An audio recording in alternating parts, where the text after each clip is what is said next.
The 5 wise men present at Prince Siddhartha's naming ceremony not only predicted a remarkable future for the young prince but also issued a solemn warning to King Suddhodana. "Your son is destined for greatness," they said, "but be wary. When he encounters 4 specific sights, a sick man, an old man, a dead body, and a monk, he will renounce worldly life and seek the path of enlightenment." These prophetic words unsettled the king, filling him with apprehension. Determined to prevent such a fate, the king devised a plan to shield Siddhartha from these experiences. He declared that no sick, aged, or diseased individuals, nor any ascetics, were to come near the palace grounds. To ensure his son's life was one of uninterrupted pleasure and distraction, he surrounded him with youthful attendants, skilled entertainers, and lavish comforts. The king commissioned the construction of 3 magnificent palaces, one for the summer, another for the winter, and a third for the rainy season. Each palace was surrounded by enclosed parks and hunting grounds, designed to provide the prince with everything he could desire without ever needing to venture beyond the palace walls. Siddhartha grew up in a world filled with beauty, abundance, and luxury.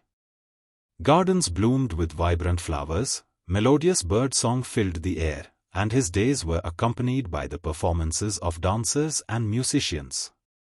Whatever he wished for was granted. Yet, despite these opulent surroundings, Siddhartha remained restless and melancholic. He felt an inexplicable void that neither pleasure nor material wealth could fill. Observing his son's unhappiness, the king became deeply concerned. One day, he sought counsel from the kingdom's wise advisers. "My son seems troubled and sorrowful, despite having every joy life can offer," the king lamented. "What can I do to make him happy?" The advisers deliberated and finally suggested a solution. "Your Majesty, Prince Siddhartha is now 16 years old. Perhaps it is time for him to marry. A loving companion may bring him the happiness he seeks."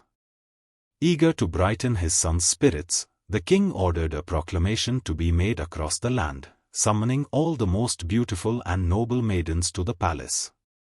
When they arrived, the king organized a grand parade where each young woman would have the opportunity to meet the prince. Siddhartha was to choose one among them to be his bride. Among the many maidens, one stood out, a young woman named Yasodhara.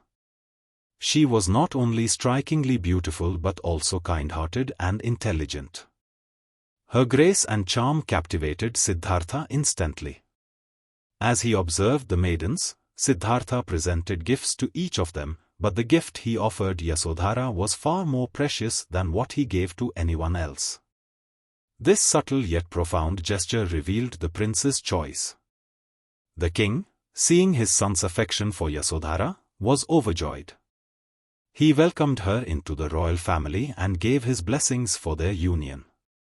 A grand wedding was held, filled with music, feasting, and celebration.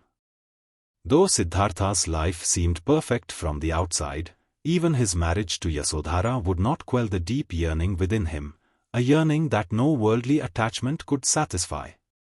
Thus, Siddhartha's life continued, seemingly idyllic yet quietly marked by the seeds of discontent that would one day lead him toward a path of profound spiritual awakening.